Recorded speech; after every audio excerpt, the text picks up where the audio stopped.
Well, a very good day to you, ladies and gentlemen. Welcome to another episode of the Kanji Talk here on Herman Manyora's YouTube channel. It's my pleasure that you're here with us. Remember, this is your go-to point on matters, politics and governance and everything that is taking place in this country and across our borders. I'm here with my resident guest, Professor Herman Manyora. Prof, good morning. Morning to you. How are you? Oh, wonderful. It seems like the former Deputy President Rigathi Gachagua is actually out here and is not relenting anytime soon. After the claims of him being followed by certain people, at least based on his confessions back then, he's decided to get back to the mountain and is now roaring. You look at the kind of reception that he received over there. What does this send to the country? Is he a man on a mission? And what mission could he possibly be on at this particular moment? The son of Mau Mau will most likely have his pound of flesh. Okay. Those who haunted him out of office may get to a point where they regret. But we advised them all along and told them we were not seeing the reason for haunting him out of office. Because there will be consequences. I think they thought we were just talking. Now they can see. The man is about to set the mountain on fire. To set the mountain ablaze. Yes. You know, the approach they are now using is like a cultural revolution through song and dance. Nothing reaches people more than that because you get directly to their hearts. And that is why That has been used I very was wondering effectively. about this sudden change of tact and how he actually wants to manage this entire process, such that at the end of the day he arrives at his political decision, maybe. Yeah, what he wants to do is to capture the people, body and soul and imagination, everything. You know, when that happens, and with the sort of numbers the mountain has, those who messed him will surely regret. But you see, the bad thing for those who messed Gachagua is that this sort of thing can spread across the country. Not so much because there are many Kikuyus in the diaspora, but because the challenges facing the Mount Kenya people are the same challenges facing the other people. That explains why even people who didn't like Gachagua certainly didn't approve of his impeachment. People who don't care about him, who don't even know him, then they are out to oppose this impeachment. So that makes it difficult for Ruto and his team because when the mountain catches fire, the fire will spread.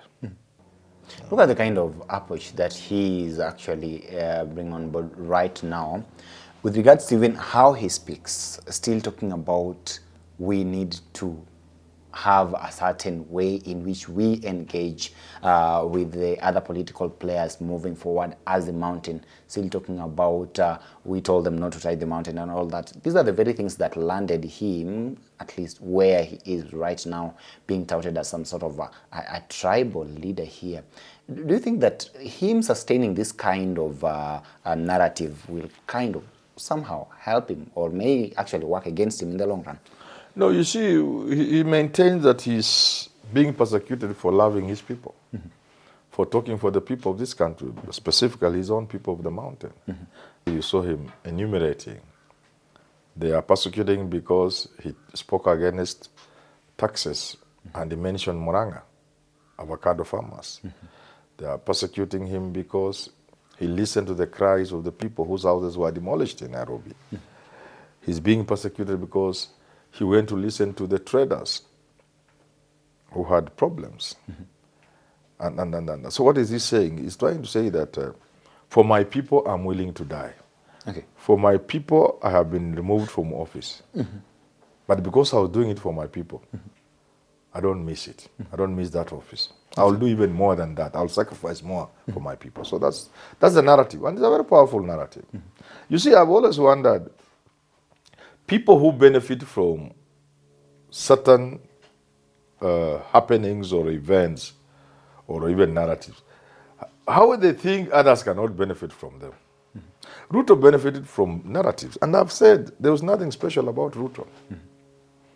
It is his ability to create the hustler narrative, the dynasty versus hustler, the bottom-up narrative. That is what propel him into the presidency. So why is he not aware that somebody else can build narratives that can counter him and propel that person to outer space? That is you see, once you get the mountain people mad, they're almost mad now, intoxicated, and you create a wave in the mountain, it begins to spread in the country. There's only one small thing that will be waiting to remove Ruto from power. If the mountain people say, we don't even want power, no, we love this country, we want to change this country, we'll support any other person that Kenyans choose. But we don't even want running mate or deputy president. That narrative, it is powerful. And that person will most likely give Ruto a run for his money. And that narrative would be mostly maybe interpreted to mean just some sort of a punishment or rather revenge on President William Ruto. We don't want anything. Okay. We just want you. As long as Ruto is out. But we are also not getting. That is always a very powerful thing. Now, you've just talked to me about the narrative here that the former deputy president is trying to propel, and you've compared it to the narrative through which President William Ruto rode his way to the house on the hill over there. But then when you look at these things, they're somehow different. For him, it's about the mountain. It's about his people here. But then the kind of narrative that Ruto had at that time was somehow resonating nationally with people here. So what then comes out here as the difference here? And that is why I was asking you, do you think that he's likely to avoid this tribal card that has always been linked to him? You see, first of all, I'm telling you, if they get to tell Kenyans we don't even want it, so how the tribal thing? Tribal, it's only tribal if you are using your community to get something. But they say we don't want presidency. Okay. We don't even want deputy president. We just want Ruto to leave State House. Somebody else to take. So that doesn't really... Do you believe Gachagua can do that? He can. Simply just close his eyes and blindly support someone else. He's a calculating man. Without the community feeling part of that. Gachagua is a very calculating man. The fact that he knew he would be removed but stuck his guns shows he is a man who is seeing very far. Okay. Very calculating man. The other reason is, I have said before that the pain on the mountain is the pain on the lake. It's the pain at the coast. It's the pain in the semi-arid regions of this country. That's the pain. So the pain Kenyans are feeling is spread across the country. Okay. And therefore, it is just being dramatized around the mountain. So therefore, you mean that in as much as he's focusing on the mountain, but then whatever the message that he's trying to bring on board actually resonates well with everybody across. And what is most dangerous, which Ruto should be careful about, would be that once Gachagua has put the mountain where I suspect it is going, and the other parts of the country are feeling the same, the next phase is to create a national movement. So you have all these political leaders, all non-political, all of them in one movement, similar to the rainbow wave of 2002.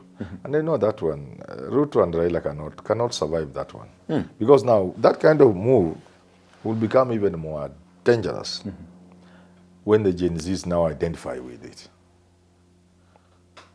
You can't beat it. Okay. There's no tactic in the world you can use to beat that kind of movement. Yeah. Talk to us about... Unless you become like more youths, divide them, Matiang'i runs, Kalonzo runs, some Jimmy Wanjigi runs, another person runs. But the people are able to concentrate to one, just isolate and have one and ignore all the rest. They may run, but the people just focus on one. Okay. Isn't it that the formation of a mega political movement, maybe, I don't know whether to call it movement or party or a revolution or whatever, but then from the mountain, of course, 2025, as I was saying, is here with us. We're just having 1 year between then and the next general elections. Do you think that coming up, or rather forming a different party, or rather new party from Central Kenya region would actually be able to help them this time around? Because he says, remember very well, that They've learned their lessons the hard way. They went in there blindly, but then that is why they found themselves in the kind of situation that they You found know, there are themselves. also mistakes Gachagua will make. Ah. He should not be in a hurry to talk about a political party. He must continue building the image of a mysterious person, a larger-than-life person. The moment you reduce yourself to cheap political parties, let others talk about it. So how does he operate without any The political way he's moving, formless, spreading fear. People are in awe. That image is what he should work on. The moment he lands somewhere like this, people just want to break each other to reach him. That's how heroes are made. If he has to get... But when you reduce yourself to, oh, now let us have a political party. No! The political party will be a natural consequence of the movement. Because all members of the movement, Kina Kalonzo, are coming with their parties. He will let his boys do something. A party will be a very small aspect of the agenda. But if you were to concentrate on making the party an agenda, and this is the problem with leaders in this country, they don't have advisors.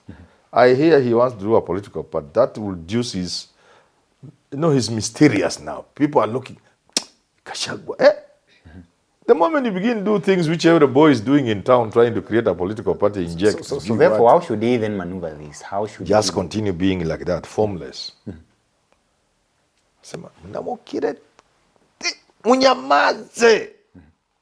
Sisi hatupigangi kelele. Munyamaze. Kahida. Siku itafika. You create that air. When the movement now catches fire, the whole country, and everybody is coming with their political party, it will be natural a political party will be there for them. He should not be seen to be bothered about what a political party will do. Because that is now, the mystery is being reduced.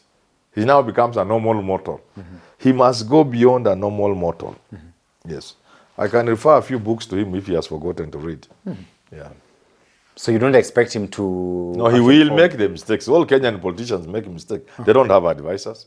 You think Gachagua has advisors? But how do you do away with the yellow wave in central Kenya? That one is dead. There was never... But UDA is still there. That yellow thing, yellow fever was a very temporary thing. And I told people, in fact, elections were held on 9th of... People have talked to Manyora, you say things, what? If elections that were held on the 9th of August, 2022, if they were held towards the end of August, there would have been no UDA in Mount Kenya. One of these parties, like Moses Kuria, not Jubilee, because Jubilee now was outside. Moses Kuria Party, Kafogo Party, all these other parties, Service Party, Kimwangi Kiunjuri, and others, Kiraitu Murungi, those parties would either have made a formal coalition and to enter into another coalition called Kenya Kwanza, or one of them would have been used as a vehicle to take all of them into Kenya Kwanza coalition. But you see, time didn't work in their favor. So I knew UDA will not last in Mount Kenya. And now there's no UDA. All those people on UDA ticket, none of them will receive parliament. If you are a governor, you think you can run on UDA and win, you are just dreaming. If you are a senator and you think you can run on... You see, all senators saw that thing. Definitely, yeah. Nobody can win on UDA ticket in Mount Kenya. Not a senator, not a governor, not an MP, not an MCA. You can't. No, if all that is the case, then definitely here you're saying here that they cannot win in UDA ticket in Mount Kenya region. Yes. And therefore we assume that UDA in Mount Kenya is dead, as you are talking about here, as you're saying here. Yeah. Then why if at all Gachagua is now the one who is calling the shots over there, why are you advising him not to form a political party? I'm saying Gachagua now is mysterious. So for the formation of the, is it about the timing or what is it? Gachagua is on the path of becoming a Raila, a Ruto. People who are larger than life, larger than size. He should not associate himself with cheap moves like making a political party.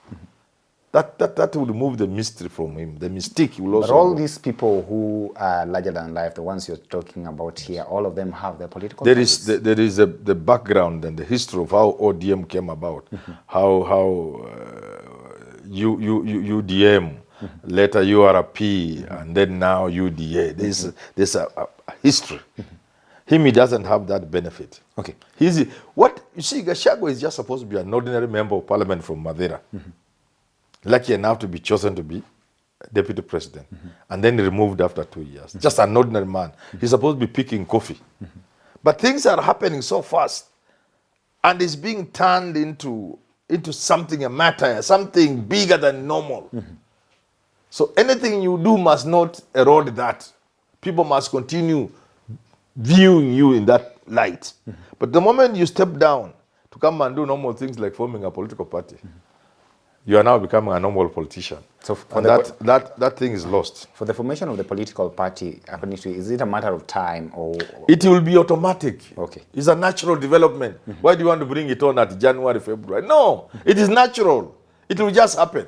Okay. You don't even need to mention. It will just happen. And when it happens in that manner, it will be part of the fire on the mountain. But if you make now, it begin competing with other small parties. It may be the biggest party, but just a party, and you are just a party leader. You want to appear almost godly, saintly, and therefore you do not involve yourself with political parties. Just make it in the background and study the situation. Naturally, with the time, that party will just evolve. It's supposed to evolve. It shouldn't be formed. It will just evolve. Yeah. And the people of the mountain will just find themselves with one party. Because they will have to enter into a formation, into a coalition with the other Kenyans. You know? And those other Kenyans will be coming with their party. It will be natural. That will be a natural development. Even Mount Kenya, people can take their 3, 10, 5 parties. But one of them will be the main one, with the blessing of Gachagua. Or they will dissolve all these small parties and just have one. In a very natural way. Yeah. The certain leaders from this particular region who actually view the former deputy president as a yoke, and they may not actually like to work under him at this particular moment in time. What is their significance, or what is the importance? The likes of Kimani, Ichung'wah, and those ones are not there. Why are you mentioning people who are not there? Kimani Ichung'wah in Bogagan. There's nobody like Kimani Ichung'wah in Mount Kenya. He's not there. Have you heard of him? Even if he goes for MCA, he can't win. But he's not there. This is the reality of politics. And it's not permanent. 2027, Kimani Ichung'wah. That's why Ndini Nyoro amekitoa. Vijana wanasema hivyo nini? Amekitoa. Because he knows none of them will see light. All of them will go home. That is for 2027. The dynamics of politics may as well again bring them back. Because nothing is permanent in politics. But I'm talking between now and 2027, there is nobody called Kimani Ichung'wah in Mount Kenya. None. I've not heard one of them. Kimani Ichung'wah, G9, oh, they are not there, none of them. They are all gone. Soon, even addressing a rally, they will not. No, not even a rally, even just a church service. It will be very difficult for them. And they should not worry, because these things happen. They have happened throughout our 60 years of independence. Then you find guys again are working together. Yeah. But for now, anybody who is opposing Gachagua in Mount Kenya cannot see light of day come 2027. Yeah. Well, ladies and gentlemen, that is it from Professor Herman Manyora here. Talk to us, weigh in on this conversation, and tell us what you think about the kind of moves that Rigathi Gachagua is actually making in the Mount Kenya region. Do you think that these moves will actually yield fruit at the end of it all? Allow me to stop this conversation at this particular moment. But of course, if at all you're watching us for the first time, kindly subscribe to our channel here. And of course, be free to contact us through the number down there for any kind of advertisement and any kind of corporate partnership. We'll be more than able to partner with you so that we move ahead. Thank you for listening. Thank you for viewing. My name is Evans Okinyi.